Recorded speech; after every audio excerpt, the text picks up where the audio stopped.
నాడు యూనివర్సిటీ మంచి భవిష్యత్తు కోసం తెలుగు విద్యార్థులు ఇష్టపడే యూనివర్సిటీ. మీ వాయిస్ అంటే తమన్నా గారికి అంత ఇష్టం అంట కదా సార్. ఈవెన్ రీసెంట్గా వదిలటు దానిలో కూడా ఆవిడ మాటల్లో మేము విన్నాము. ఈవెన్ మీ వాయిస్కి మేము ఎప్పుడో ఫ్యాన్ సార్. ఆవిడ చెప్పింది అంటే very sweet and generous of her to talk so well about me, so highly of me. Me voice గురించి అందరూ మాట్లాడతారు కానీ ఇందులో మీ పర్ఫార్మెన్స్ అని చెప్పారు ఆవిడ. And voice is something that you cannot really do anything about that. It is a gift అంతే. బాగుందంటే దేవుడిచ్చింది. అండ్ దాన్ని చెడగొట్టేచ్చే తప్ప దాన్ని ఇంకా బాగుపడేలా ఏదో చేయలేము మనం. It comes with you. So I'm gifted again, I'm lucky. And Tamannaah గారు, she is it's a 20 years legacy and being a lead female artist. How many of them have you seen having completed 20 years? So this April, very, very few. And she's one among them, and she's still relevant.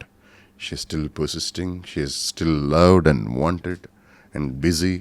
So alanti oka manchi artist, amazing human being.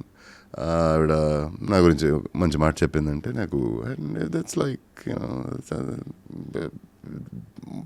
How do you say it,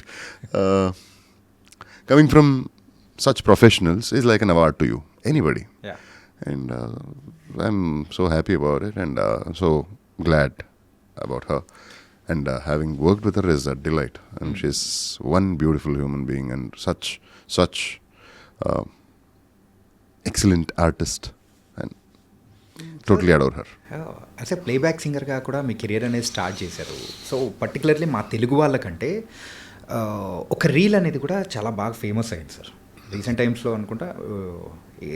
ఒక award ఫంక్షన్లో మీరు award తీసుకునేటప్పుడు Kirik party ఆ song అనేది పాడుతుంటే Shivanna expression చూసి, అంటే ఆయన అలా ఉన్నప్పుడు ద లైవ్ ఎక్స్పీరియన్స్ అనేది అంటే మేము ఈ వాయిస్ అనే తర్వాత మేము వింటున్నా కానీ ఇలా అయిపోయింది. ఓ మై గాడ్ అనిపించేలాగా. I always wanted to become a singer. And singer అంటే ఏదో పెద్ద సింగర్ ఈ సంవత్సరాల కొద్ది పాడి అలా కాదు.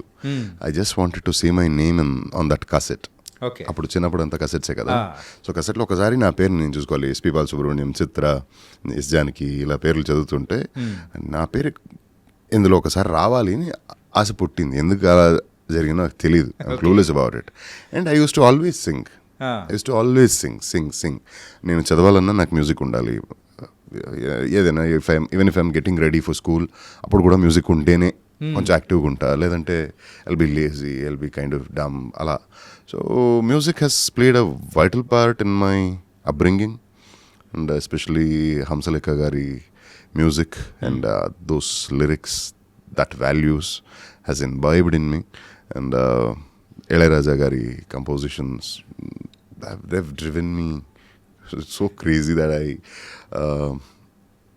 సినిమాలు నేను ఎక్కువ చూడటం జరిగింది ఎలా అంటే సాంగ్స్ సాంగ్స్ వినడం, ఈ పాటలు నచ్చిందంటే ఆ సినిమాకి నేను వెళ్ళాలి అట్టం పెట్టేవాడిని. నేను పడి ఈ సినిమాకి నన్ను తీసుకెళ్ళలేదు అని రచ్చరచ్చ చేసి ఏదోలాగా కన్విన్స్ చేసి బాగా సత్తాయించి, అంటే ఇంతే, వేరే ఏదో కావాలి అని లేదు. ఆ సినిమాకి వెళ్ళాలి అంటే సతాయించేవాడిని అంట. సో పాటలు వినిన తర్వాత so music has driven me to what ever I'm today. And singer అయ్యే అవకాశం వచ్చింది. హంసలేఖ గారు నువ్వు రా నాతో ఉండు, ఒక 5 సంవత్సరాలు స్టార్ట్ చేస్తా అన్నారు, వాయిస్ బాగుంది అని. చెప్పకుండా చేయకుండా అంటే డిసైడ్ అయిపోయాను. నేను నన్ను కాల్ చేసి నేను బెంగళూరు షిఫ్ట్ అయిపోతున్నా అని ఆఫ్టర్ మై 10th. సో ఏం పిచ్చారా, ఏం మాట్లాడుతున్నారా అని. అండ్ మైసూర్ నుంచి బెంగళూరు షిఫ్ట్ అవ్వడం ఏంది, అండ్ ఎవరున్నారు అక్కడ, ఎవరు చూసుకుంటారు, and cost of living is two high. అసలు ఏమైనా ఆలోచించావా, చెప్తున్నది అది ఏమైనా సరే నేను షిఫ్ట్ అవుతా, గురుగారు చెప్పారు నేను వస్తున్నాను. సో అలా బెంగళూరు రావడం జరిగింది.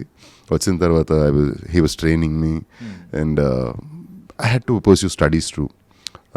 అంటే అప్పుడు చాలా చాలా లోవర్ మిడిల్ క్లాస్, అంటే very very not at all well to do family financially.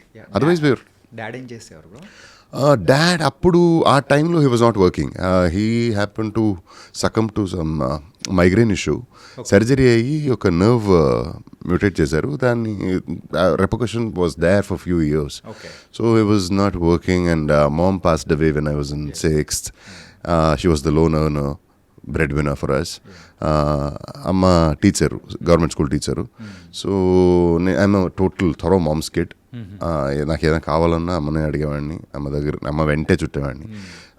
But after her I was little you know quiet, ఒక్కొక్కడిని ఉండేవాడిని.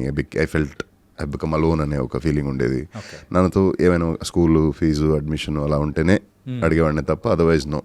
సో అలాంటి పరిస్థితుల్లో I mean after her there is no proper earning source also. And he was struggling, he was trying everything he could. నాన్న పాపం maybe had he not believed in me, had he not trusted that okay వీడు బయటికి వెళ్ళినా వీడు బతకగలుగుతాడు అని నమ్మకం నాకు ఇచ్చి ఏదో చేయబోతున్నావు కదా, don't derail, be on to whatever you are wanting to do. So yeah, let's see, the result will definitely come someday, give your best shot అన్నాడు, పంపాడు. ఆ ఒక నమ్మకం నాకు ఇవ్వకపోయి ఉంటే మైసూరు నుంచి బెంగళూరు నుంచి హైదరాబాద్ వరకు వచ్చేవాడినే కాదు, మనం ఇలా కూర్చొని మాట్లాడేటోళ్ళే కాదు. అండ్ అప్పటి నుంచి ఉన్న కోరిక సింగర్ అవ్వాలనేది, క్యాసెట్లో నా పేరు చూసుకోవాలనేది it was there. And studies కూడా కంటిన్యూ చేయాల్సి వచ్చింది కాబట్టి I had to discontinue the music journey. డబ్బులు కావాలి కదా, సో సర్వైవల్ ఆల్సో ఒకటి. And I had to work for part time jobs for survival. So my first job was pamphlets చేస్తారు కదా, రోజు పొద్దున వెళ్ళి పాంఫ్లెట్ చేసేవాడిని. First payment was like 50 rupees. So అలా మొదలైంది నా బెంగళూరులో స్టడీస్ ఒకవైపు, ఈ జాబ్ పార్ట్ టైం జాబ్ ఒకవైపు, మ్యూజిక్ లెర్నింగ్ ఒకవైపు, అలా స్టార్ట్ అయింది. But it was way too hectic, couldn't focus much on studies. Then 1 year అలానే వదిలేశాను. ఇంకా వద్దులే, సింగర్ అయిపోతాం చదివేందుకు అని మళ్ళీ తిట్టి మళ్ళీ అడ్మిషన్ చేసి నో స్టడీస్ ఇస్ ఇంపార్టెంట్, కనీసం ఒక డిగ్రీ పొందిన తర్వాత నీకు ఏం కావాలో చేసుకో, అక్కడ దాకా just study, focus on studies అన్నారు. సో మ్యూజిక్ కట్ అయింది, జాబు కాలేజు అలా వెళ్ళిపోయింది. తర్వాత I became IT developer. So అది నాకు అది ఎందుకో బోన్లో పెట్టినట్టుండే. నాకు అరౌండ్ 1.5 years. అండ్ అదే జంతుని బోన్లో వేస్తే ఎలా ఉంటుందో అలా ఉండే నాకు ఫీలింగ్. సో ఇది మనది కాదురా బాబు అని చెప్పకుండా చేయకుండా వదిలేసాం పని. And mean while I was doing theatres. So theatres వల్లనే యాక్టింగ్ గురించి ఒక ఇంట్రెస్ట్ వచ్చేసింది ఆటోమేటిక్గా. ఇంట్రెస్ట్ కానీ అంటే ఒక కాలేజ్లో ఒక డ్రామా చేసాం, I directed and acted in that and we own 2nd place for that. మనం ఎలాంటి వాళ్ళు అంటే మనకు డ్రామా అంటే తెలీదు. నేనైతే అట్లీస్ట్ స్కూల్లో సింగింగ్ డాన్సింగ్ అని చేసేవాడిని. స్టేజ్ ఫియర్ లేనోడు నేను ఒక్కడిని అక్కడ. మిగతా ప్రతి ఒక్కరికి అది ఏం తెలియదు అసలు. సో ప్రతి ఒక్కరికి కూర్చోబెట్టి ఇది ఇలా చేయాలి, ఇలా నడవాలి, ఇలా చేయాలి, ఇలా పెట్టాలి అనే దాని నుంచి ప్రతి ఒక్కటి నేర్పించి చేసిన drama. And that became successful. ఆ డ్రామా పర్ఫామ్ చేసేసరికి ఆ చప్పట్లు వినింది, అది ఏదో ఒక కిక్ ఇచ్చింది. So okay, this is something I want to experience this more అని అది ఫైనల్ ఇయర్ డిగ్రీ అప్పుడు చేసింది. తర్వాత డిగ్రీ తర్వాత I tried my hands with habitual theatres. But మీరు స్టార్టింగ్ సింగర్ అవుదామని చెప్పేసి ఇండస్ట్రీలోకి అడుగుపెట్టారు. బట్ సింగర్ నుంచి ఇట్లా ఆర్టిస్ట్ టర్న్ అవ్వడానికి సో అంటే స్పెషల్గా ఏదైనా ఒకటి అనిపించిందా? అదే ఒక మూమెంట్ కానీ? ఐ వాజ్ లైక్ లిటిల్ గుండా types in the college days. So అంటే ఇలా కారిడార్లో వెళ్తుంటే నేను మన బాయ్స్ అంతా వెళ్తుంటే ఎవడో గెలికాడు అంటే ఈ బీసీఏ వాళ్ళు వేస్ట్రా ఆర్ట్ గిరిటు అని లేదు వాళ్ళకి. ఊరికినే వస్తారు, పోజులు ఇస్తారు ఇక్కడ, లేదా రోడిజం చేసుకుంటూ తిరుగుతారు, డబ్బులు ఉంటాయి ఎక్కువ, బలుపు ఎక్కువ, అది ఇది.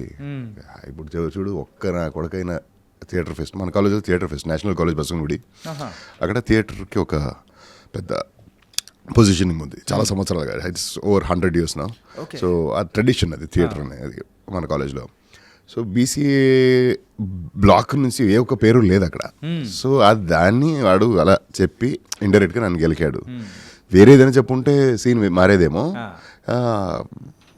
టాలెంట్ లేదు, ఆర్ట్ గురించి తెలీదు ఉన్నాడు కదా, అది ఇట్ హిట్ మీ హార్డ్. అలా వెళ్తున్నాడు, యూటర్న్ వేసుకుని మళ్ళీ క్లాస్కి వెళ్ళి ఈసారి మనం పోటీ చేస్తున్నాం, థియేటర్ కాంపిటీషన్లో మనం దిగుతున్నాం. ఏమైందిరా నీకు బాగానే ఉన్నావు కదా, ఇప్పుడే వెళ్ళావు కదరా. లేదు ఎవడో అన్నాడు, we have to prove that as we are talented, we have to do it అన్న. సో అది అలా మొదలైంది. అది సెకండ్ ప్లేస్ పొందాం కదా. అండ్ అప్పుడు పర్ఫామ్ చేసిన తర్వాత whistles, claps, that made me believe okay there is some power in theatre. అంటే seen so many people performing in that play new nothing about it. ఒక స్క్రిప్ట్ సెలెక్ట్ చేసుకుని ఆ script చదివి ఒక సర్కిల్ చేసుకుని అది ఒక ప్రతి ఒక్కటి నేనే డైరెక్ట్ చేశాను కాబట్టి ద వే ఇట్ ఫార్మ్డ్ కదా, అది నన్ను అంటే I myself was taken back. అంటే it's as good as you know ఆ ఫార్మేషన్ ఆఫ్ లైఫ్. ఎవరో ఏమో తెలియకుండా వచ్చి కలిసి ఒక ప్రేమ ఏదో అయ్యి పెళ్లి చేసుకుని కొడుకో బాబో పాప పుడుతుంది, ఆ లైఫ్కి ఒక షేప్ వస్తుంది, అది ఎదుగుతుంది, అండ్ అది దాని ఒక డెసిగ్నేషన్ పొందుతుంది, and people witness whatever you nourished కదా. And when that nourishment has bestowed you with lot of accolades, then what is the అంటే ఒక సైకిల్, ఇది లైఫ్ సైకిల్. ఈ థియేటర్ ఒక సినిమా అంటే సినిమా అప్పుడు నాకు తెలీదు. సో సినిమా స్క్రిప్ట్ కూడా ఓంకారంతో స్టార్ట్ చేస్తే రిలీజ్ అయ్యి కలెక్షన్స్ బాగా అంటే పెద్ద హిట్ అయ్యి కలెక్షన్స్ అది ఇది నంబర్లు మ్యాథమెటిక్స్ వేరు, but the reach and the appreciation that you get for it, and it's like the life source అది. So I could relate like that, and అలా ఫీల్ అయింది నాకు. Then I was like okay I have to pursue theatre అని. After college habitual థియేటర్లో weekends అంటే week డేస్లో పని, weekends అంటే రిహర్సల్స్ అది ఇది. ఎవరైనా ప్లే అయినా చేస్తుంటే జస్ట్ వెళ్ళి వాళ్ళకి అసిస్ట్ చేసి బ్యాక్ స్టేజ్ వర్కులు చేయడం, ఇలా మొదలెట్టాను. దెన్ దట్ లివ్డ్ మీ. కానీ ఆ రోజు